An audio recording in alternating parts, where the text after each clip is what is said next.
So our next speaker is Dr. Alex Capano, and she is the first doctoral candidate of any discipline to focus on comprehensive cannabinoid science.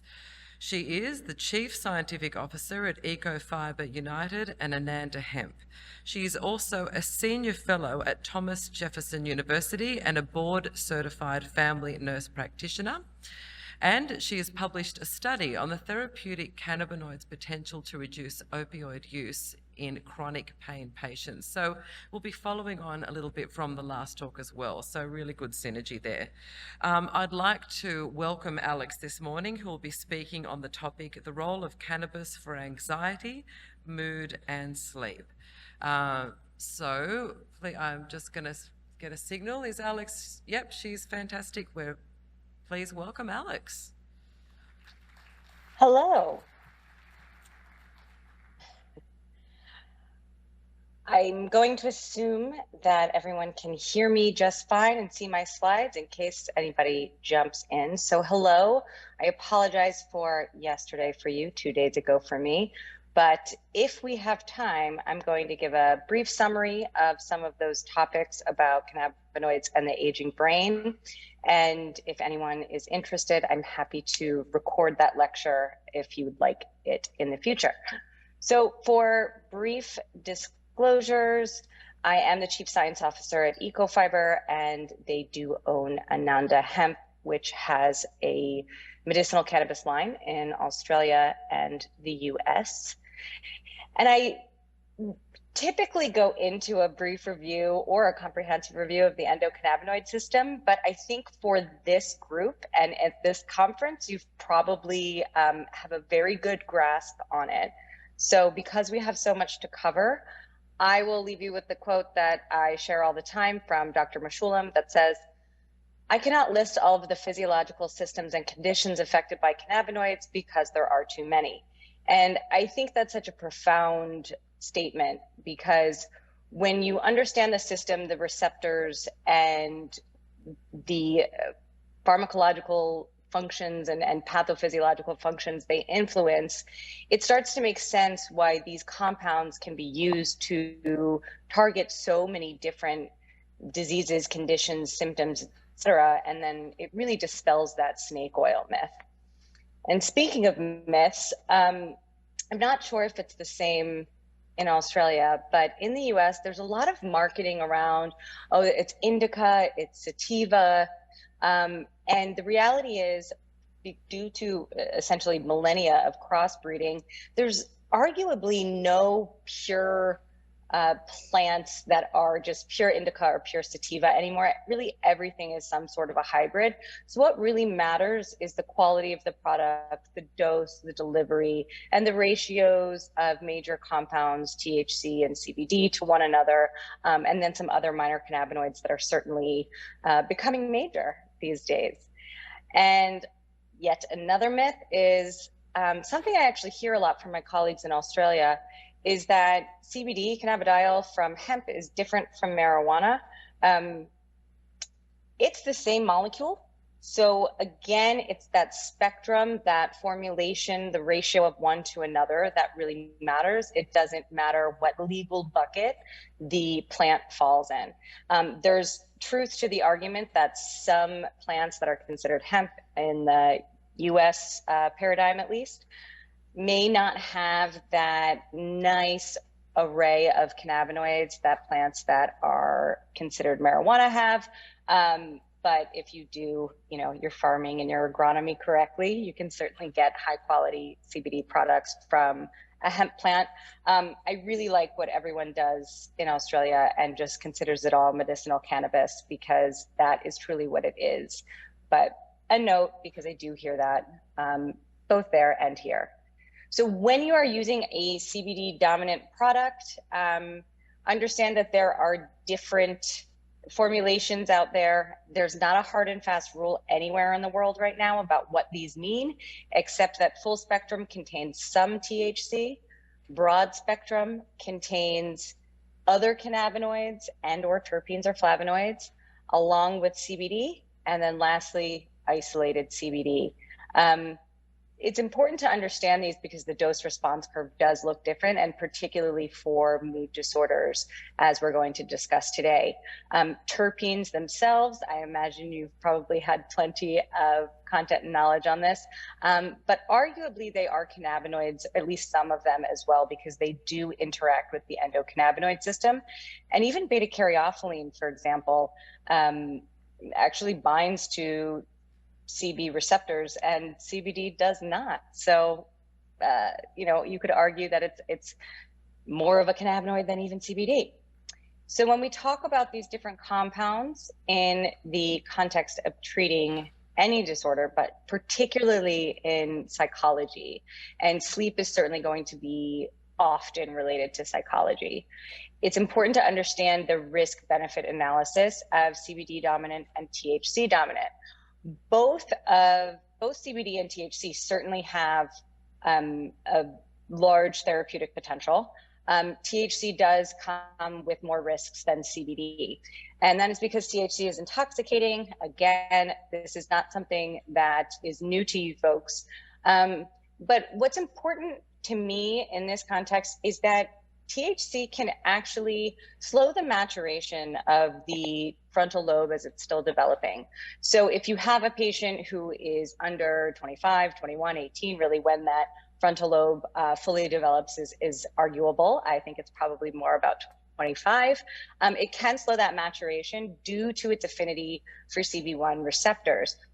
Whereas CBD is actually an antagonist of those receptors, does not bind, as I mentioned previously, and therefore does not have that risk in the younger patient. Also, it does seem to be a dose-dependent response, but it's highly individualized. THC can actually cause psychosis. It can certainly cause anxiety, whereas CBD does not have any of those risk factors and remains an anxiolytic and an antipsychotic regardless of dose. As far as we know in the literature, there are no reports, no even case reports of any adverse effects in psychiatry and psychology regarding CBD, but certainly with THC. Now, it's important because that psychosis and anxiety and paranoia is dose dependent, certainly, but also is something you can reduce the risk of with tolerance. So with that start low, go slow mindset when we talk about dosing, that's really, really true of THC because you do build a tolerance very quickly. You also lose your tolerance very quickly. So you want to have a really honest conversation and rapport with your patients of have they been using cannabis, what kinds, and where are they in their sort of tolerance curve, because if they jump in too quickly to high THC products, they do run the risk of anxiety and psychosis. Whereas if they've been using them for a long time, whether it's prescription or not, there's certainly going to be a lower risk there because they have that tolerance and they also know how they respond. So highly individualized, certainly at this point in time, and the need for that real honest conversation. This is, I can't believe it that we have something here that's 10 years old in this space with human subjects. And it's actually placebo controlled, but thankfully we do.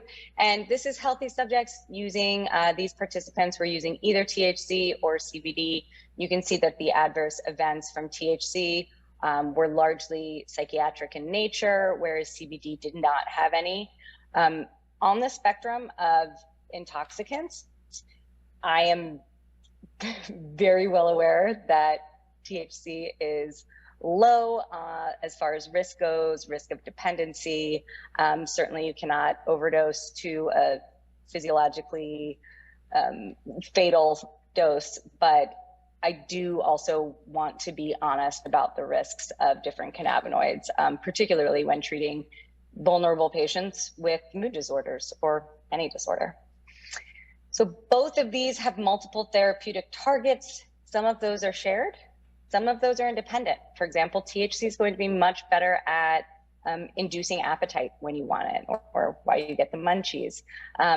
Whereas CBD is really better anti-inflammatory molecule, and THC is probably better at anti-nociception.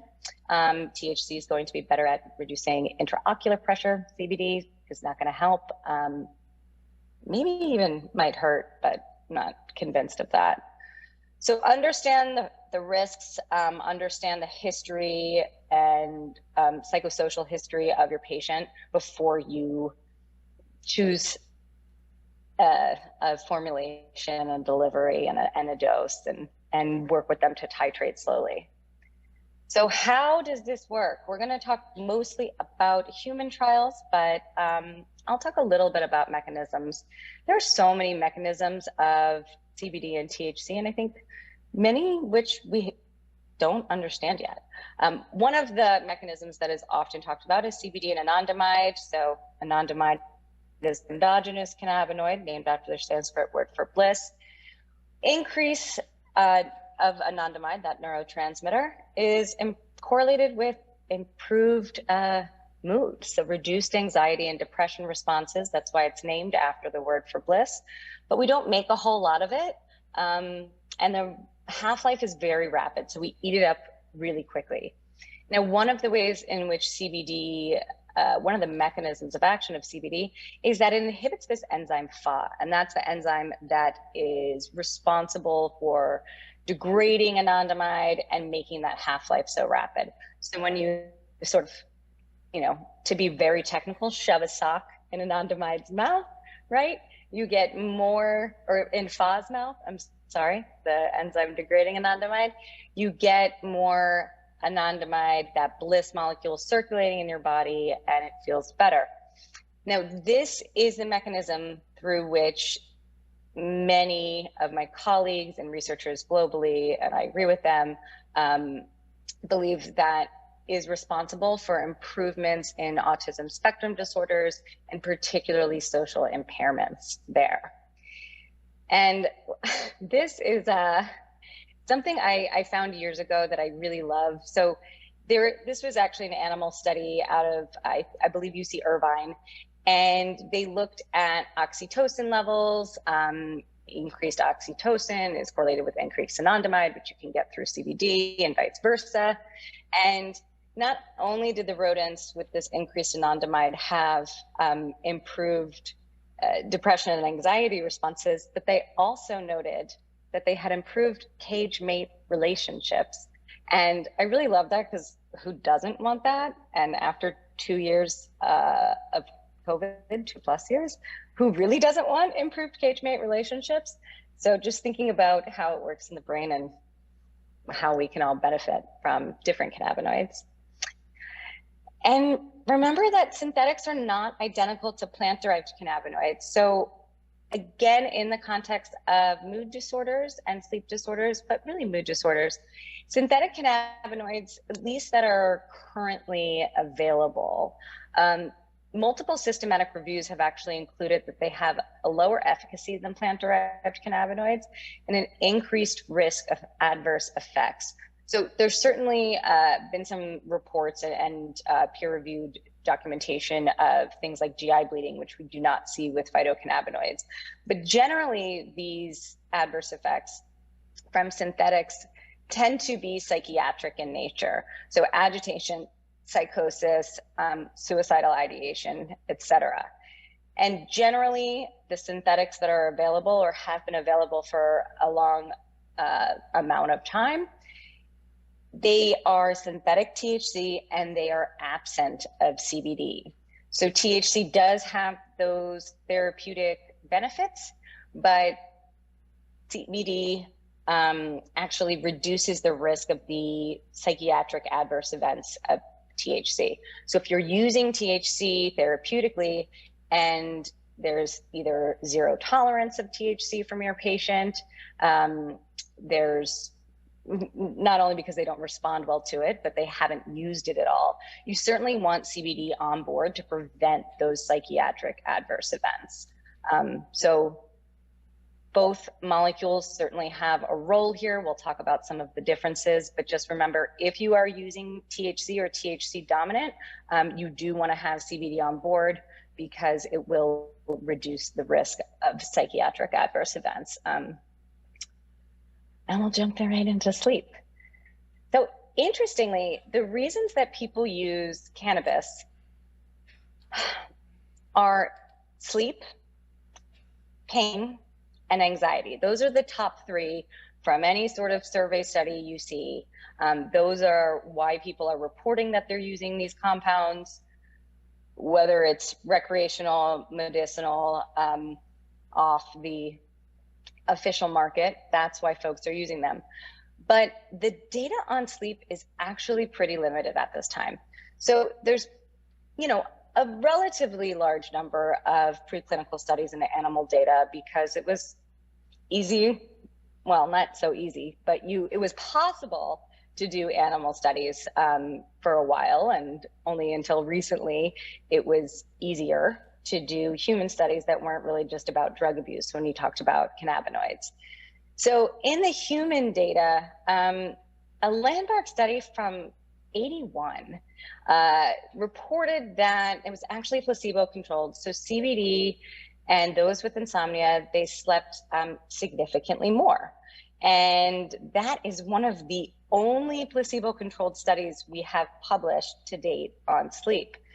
Now, there's a lot of observational studies, there's a lot of survey studies, and there's a lot of studies that measure sleep and anxiety as a secondary outcome, although there are not many studies that measure sleep as a primary outcome.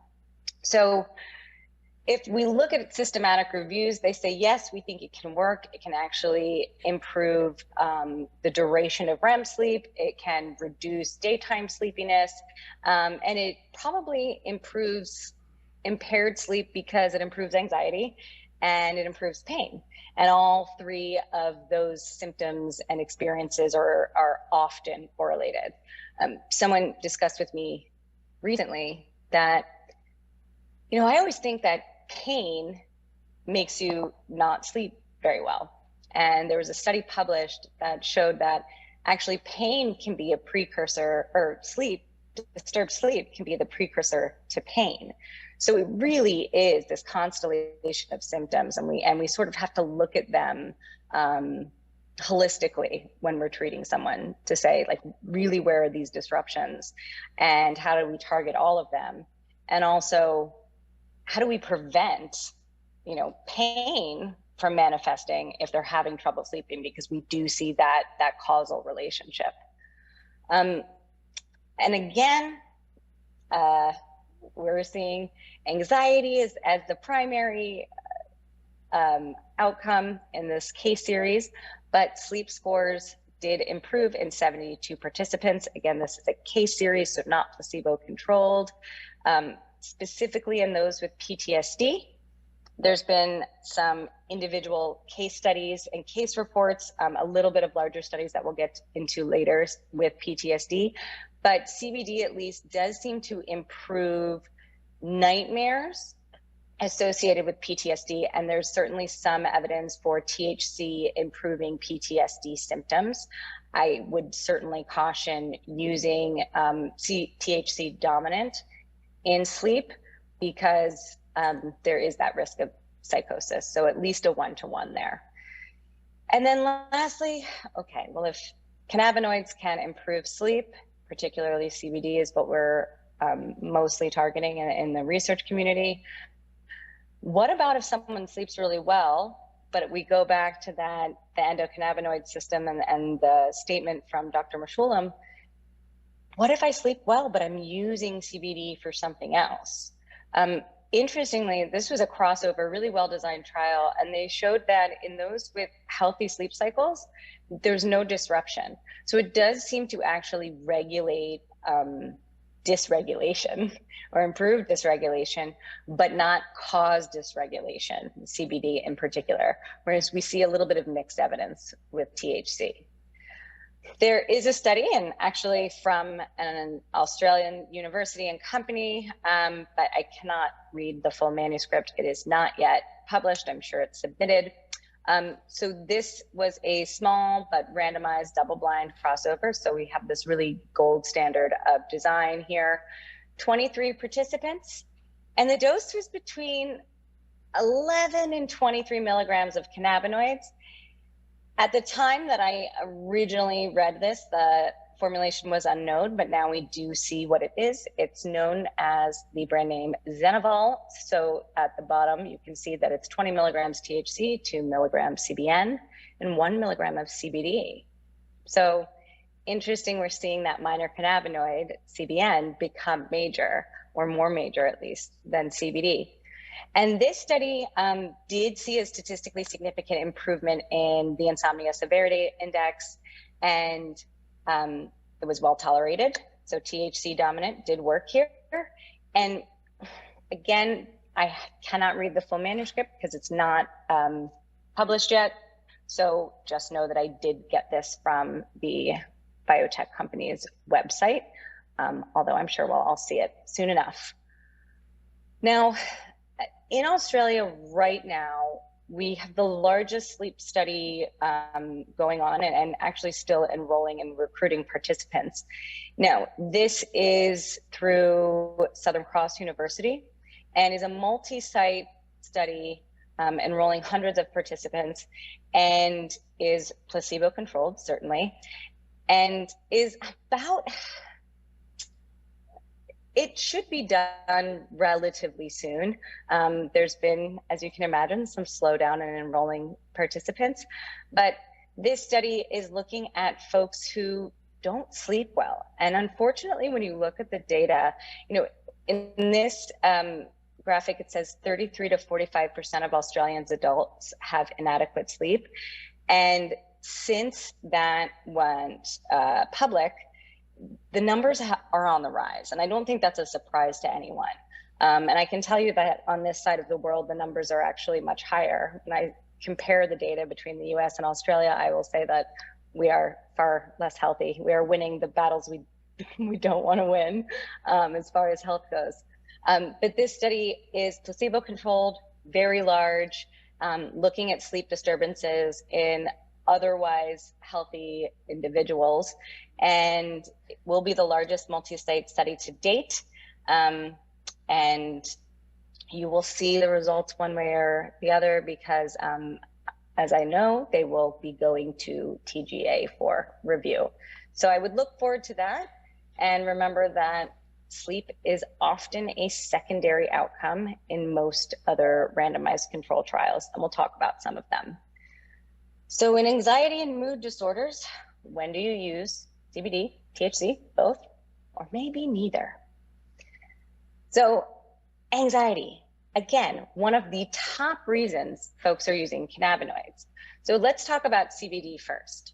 So CBD, there's one study using isolated CBD, a pretty high dose, 600 milligrams. And these were folks with social phobia. And they were getting on the stage to speak publicly.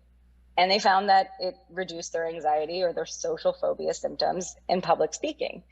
Social phobia, anxiety, are we going to say that that's exactly the same thing? I think you could certainly argue they are not, but certainly related. So that's an isolate CBD at 600 milligrams. There's a relatively large, for this space, case series, 57 participants with anxiety. They used a full spectrum. Remember, that's going to have a little bit of THC in it. Oral, these are pretty much all oral product. So CBD dominant, but does have some THC and other cannabinoids as well. And they used just on average 25 milligrams versus 600. And after a month, they saw about 80% actually improved in their anxiety scores. So that's a really big jump in the dose. And then a PTSD case series, again, we're not comparing apples to apples purely and how we're used to in science and allopathic medicine when we talk about anxiety, and then I'm mentioning social phobia and PTSD, but this is where we are. So this used a broad spectrum CBD product. So no THC there, has CBD, has some other cannabinoids. I did actually get a very nice response from the authors, and they gave me the formula. very CBD dominant. And they saw reduced PTSD symptoms, reduced nightmares, again, with PTSD. So we do see that pretty consistently. The mean dose in that case series was about 50 milligrams. So you see this jump, 25 milligrams of full spectrum, 50 milligrams of broad spectrum, and 600 milligrams of isolate. And we do tend to see that in the research across different indications. So yes, for anxiety, yes, for sleep, and even for seizures, we see about 5 to 10 times increased dose when you use isolate versus a true full spectrum product to get that ideal therapeutic response. We want to use the lowest dose as possible because it's going to be safest and it's going to reduce risk of side effects, drug interactions, and certainly hepatotoxicity. So keep in mind, depending on what you or your patient has access to, how to dose the different products that are CBD and or THC dominant, because they're certainly going to vary throughout, and you can start lower when you have that combined product. Now, this is CBD hemp extract was used in this study in the US, and this was really measuring opioid use in a chronic pain cohort. However, anxiety as a secondary outcome was studied as well, and I actually was the PI on this. So this was a prospective cohort study, and these were chronic pain patients who had been on the same dose of opioids for at least a year, many for many years, some for decades. They were not dual diagnosis. Some of them did, report in their interviews that they felt that they were addicted, but they did not have a diagnosis of addiction. They were using opioids as prescribed to treat their pain, and they could take the full spectrum CBD dominant soft gels or not. Almost all of them opted to take them. And then we measured their opioid use, their pain, their sleep, and their anxiety over time. And interestingly, over half of them reduced their opioid medications within just 8 weeks. So this was a pretty fast study. 97 participants completed it. So we saw over half reduce their opioids, but we saw a statistically significant improvement in pain, which I think is kind of remarkable. So fewer opioids, better pain overall. Also a statistically significant improvement in sleep as well, using validated instruments, of course. And we did not see a statistically significant improvement in mood. We measured anxiety and mood through the PEG scale. What we did see was a trend towards improvement. It just wasn't strong enough. And maybe if we had gone longer, or maybe it just wasn't working for this particular cohort, they were already dealing with other issues. But I did think that was pretty interesting. And the average dose participants used was 30 milligrams overall. And I will state that even though their mood was not statistically significant within the 8 weeks, almost all of them reported a quality of life improvement. So everything from, I can dance for 30 minutes now. I can finally, talk to my family again. I'm able to go out and socialize for the first time in years. So we got a lot of that feedback, but on the instruments, it wasn't statistically significant. So what about THC use in PTSD, anxiety, and mood disorders?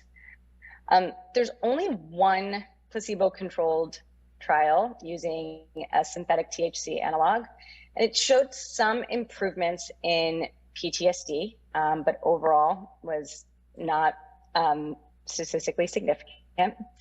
And there's one smaller, it's a pilot study, randomized control trial on PTSD, and it looked at a high THC formulation, a high CBD formulation, and about a 1-to-1 THC and CBD. Smoked cannabis, and this was in veterans with PTSD. And the conclusion of the study was that there was no significant change in PTSD symptoms for any of those formulations versus placebo. I will note, in analyzing the study, the participants also had access to counseling that they probably didn't before, and they were in this study and getting counseling and psychosocial treatment for their PTSD. So I guess the cannabis, none of the compounds improved that versus placebo with counseling, but there is sort of that other variable there as well. And for whole flower cannabis, there's many observational and retrospective studies on PTSD primarily, certainly some on anxiety and mood. Now, these are tricky to, not have a concern for bias, because the folks who tend to participate in them probably have strong feelings one way or the other. And frankly, our memories are not that great. But overall, it is positive that THC does improve symptoms of PTSD and does improve anxiety in self-reported users. Again, limitations, but I do see this every day with patients, and certainly see an improvement in those who tolerate THC well. And again, if you titrate up slowly, if they are THC naive. Remember that there is a risk of psychosis here. So particularly in the PTSD cohort, be cautious with THC, whether it's yourself, or your patients, your family, friends. And also in folks with predispositions to bipolar disorder or schizophrenia, THC does seem to trigger that switch, that predisposition, and turn it on in the younger patient, again, when that onset of those particular disorders tends to occur. So late adolescence, early adulthood.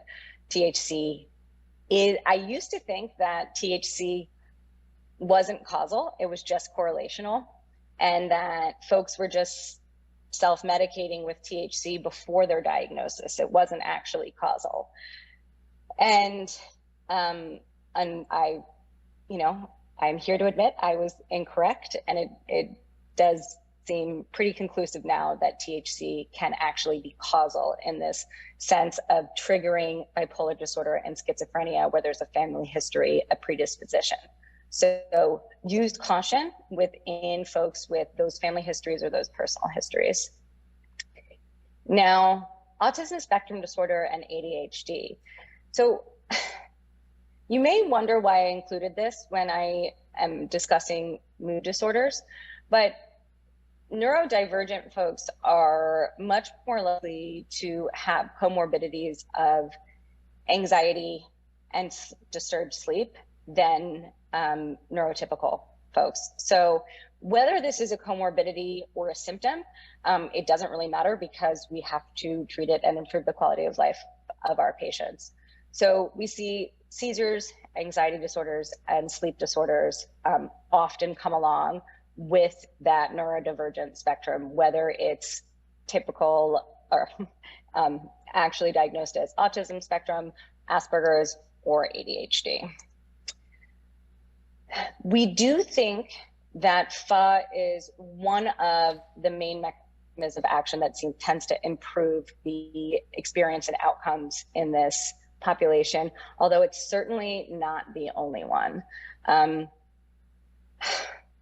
I personally, and I think hopefully many of you in the audience would agree, that the neuroprotective mechanisms, and I wish I did get a chance to speak to you earlier about this, do improve the experience and outcomes of folks dealing with neurodivergence. So this is not mine. This is really, a systematic review, but looking at the different studies in this particular cohort, or not cohort, I'm sorry, but indication. And you can see that they're relatively small, but again, I think we're sort of used to that in the study of cannabinoids because of regulatory barriers and history. So you'll see the different doses. I'm happy to share my slides with anyone. And these are primarily going to be CBD dominant.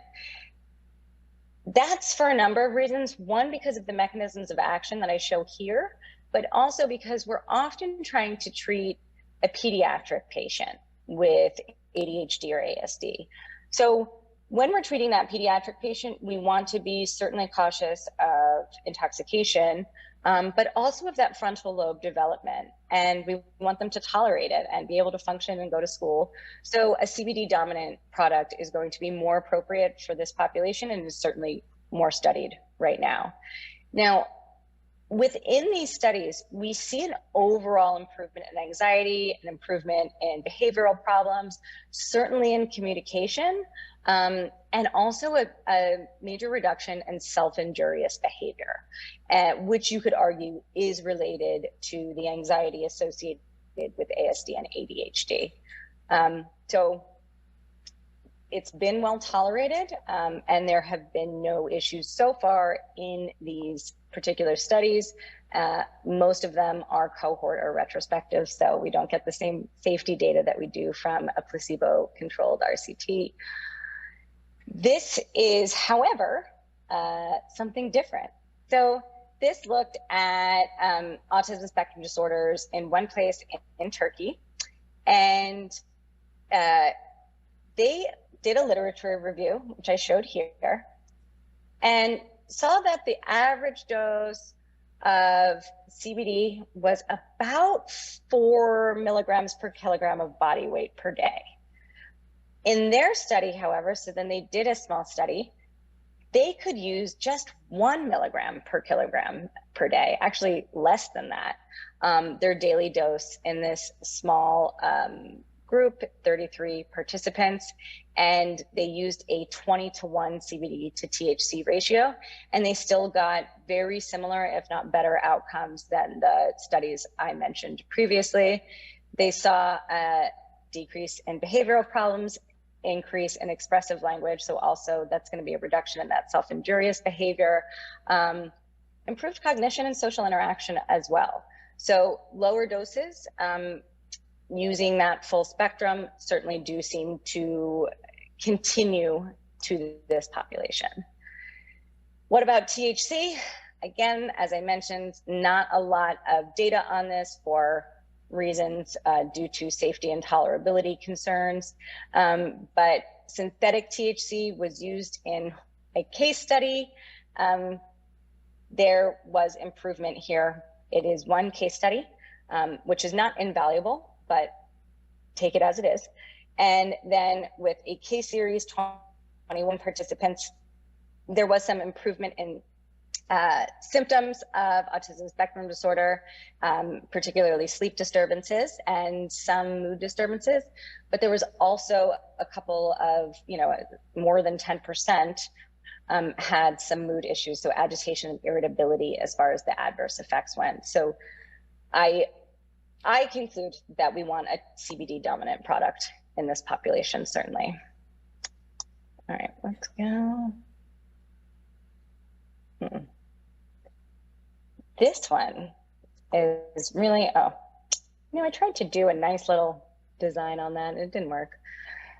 PowerPoint is not my strong suit. This is another randomized controlled trial. And you see here, placebo, whole plant extract, and pure cannabinoids. So similar to the PTSD trial I spoke about previously, where they compared high THC, high CBD in a 1-to-1 ratio versus placebo, this compared pure cannabinoids versus whole plant extract. So you get that entourage effect, that spectrum again. And we did see in the results that there was, I say we, I had nothing to do with this, that there was a more positive response with whole plant extract versus pure cannabinoids.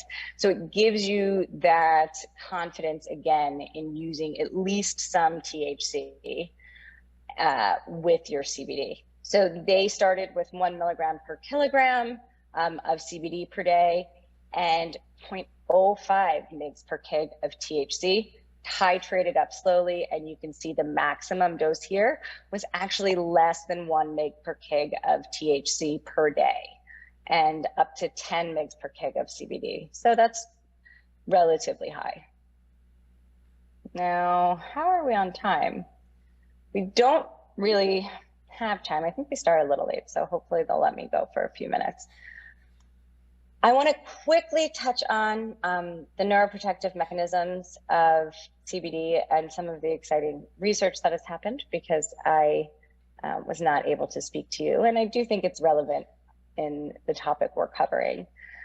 But the mechanisms of CBD as a neuroprotectant are varied, and again, likely not yet fully understood. It is a potent antioxidant, reduces free radicals, increases low levels of glutathione, reduces elevated glutamate, does seem to have prolonged effects, not only as a neuroprotectant, but also as a potential neuroregenerative. And I think it's really exciting to evaluate cannabinoids. And it does seem to be that CBD is the best of the majors, at least in this context, for neuroprotection, and also likely makes more sense when we're talking about the aging brain due to issues like agitation with dementia, and also fall risks that we don't want to intoxicate as well. This is a study from Drs. Ron Tuma and Sarah Jane Ward at Temple University, along with their colleagues. And this is in rodents, and I find it absolutely fascinating. So if you can see on the left-hand side here, the red, that's just going to be the vehicle.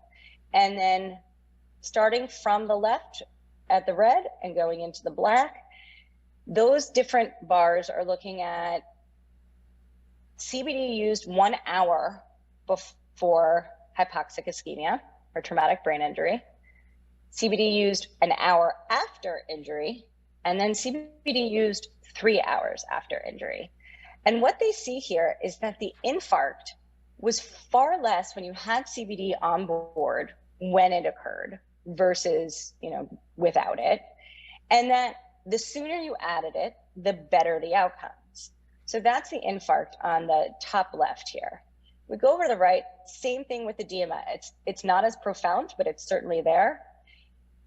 The bottom left, the neurological impairment is improved when CBD is on board, and when it's added, the faster it's added, the better the improvements. And then the bottom right of this quadrant, you see this rotarod test, and you might think, oh, where did it not work? But if you're unfamiliar, the rotarod test is basically a measure of physical function and balance, so cognition and coordination in these rodents. And so it's how long can they stay on it. So a higher score or a longer time on this rotarod is actually associated with better motor function, balance, and coordination. So we see that if you had CBD on board, you performed better on this rotarod test. So overall, CBD seems to actually be a neuroprotectant, not just in the long term, but actually in acute injury and ischemia, protecting from that infarct spreading. And I certainly think that we can all think about a lot of applications there with stroke, with concussion, even with myocardial infarction. In the US, there is a phase 2 clinical trial underway. This is a blinded crossover design and is using CBD dominant, full spectrum, actually broad spectrum, no THC in these, because that's what the PIs wanted. About 90 milligrams a day, split into 2 doses. And they are measuring agitation in dementia patients. And they're actually using a number of measures, but they're using wearable technology to measure things like pulse, blood pressure, limb movements, pitch of voice, and sleep cycles in real time. They're also measuring caregiver burden, which I think is really important. And then lastly, there's another double-blind placebo-controlled trial just starting to enroll patients through the University of Colorado at Denver, looking at those who have mild cognitive impairment, but don't have a diagnosis of dementia or Alzheimer's yet. So they're actually looking at what I spoke about with Drs. Tuma and Ward's study, is that maybe this isn't just a treatment for the symptoms associated with dementia, but is actually a way to prevent the onset and to prolong the duration of healthy neurons in the brain. And I think that's really, really exciting, because generally we don't have great treatments for that or preventatives other than, exercise and probably some lack of alcohol. Sorry to tell you all that, but it's at least the morning for you. And I think ultimately we're going to understand that cannabinoids actually don't just treat symptoms, but prevent disease and are going to be a component of well-being and maintaining health over time, because we're living longer and we want to stay healthier and live well as we live longer. Interestingly, the same researcher who's running this study, Dr. Kent Hutchison, did publish a study on gray and white matter differences in the brain with cannabis users versus alcohol users, not necessarily heavy. They looked at adolescents and adults, and there's a lot of conflicting evidence here. So this study that was published just a few years ago, I think is the best one out there, because it really looked at the best variables to see what matters over time. And the good news for those of us who may have, had a drink or two when we were younger, is alcohol in use in adolescence did have some more negative effects than cannabis, but not to a huge extent. Whereas in adulthood, alcohol use was associated with decrease in gray matter and white matter significantly more than cannabis. So when you're thinking about things through a harm reduction lens, just remember that this study does exist. You can certainly read it. And we do see some harm reduction as far as cannabis use versus alcohol use. Now, Alex, I know we've got to stop. Yep. So don't worry. I just knew we started a little late, right? Yeah, we did. So 10 minutes, okay. We'll give you a few more but minutes. If anybody wants it, I can record this and or record what I didn't get to talk about. I wasn't going to go through the whole thing, and I'm happy to share that with you.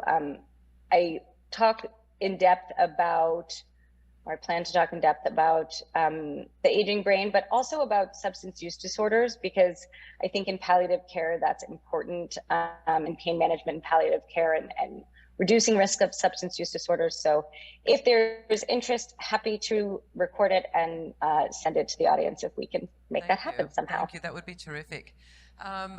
We are running a little bit late this morning, and I'm sorry that you've been victim of that as well, but we really appreciated your time.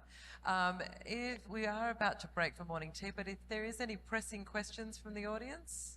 Yep, we do have one question, Alex, thank you. 1 second. Alex, Barry Walsh. Military use in primary treatment of trauma in a combat situation. Any applications from your work? Physical trauma? Physical and CNS system.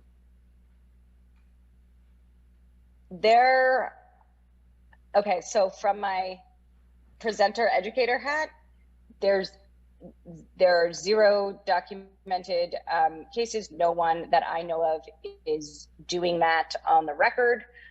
All of the evidence that I have read, all of the experience I have, and the researchers who focus primarily on that would say absolutely it should be used in combat.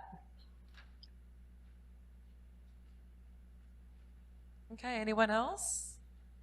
We're all good? Awesome. Alex, thank you once again, and thank you for making your presentation available. We've really loved hearing from you today, and enormously grateful. Keep up the amazing work. Thanks so much. Thank you. Bye.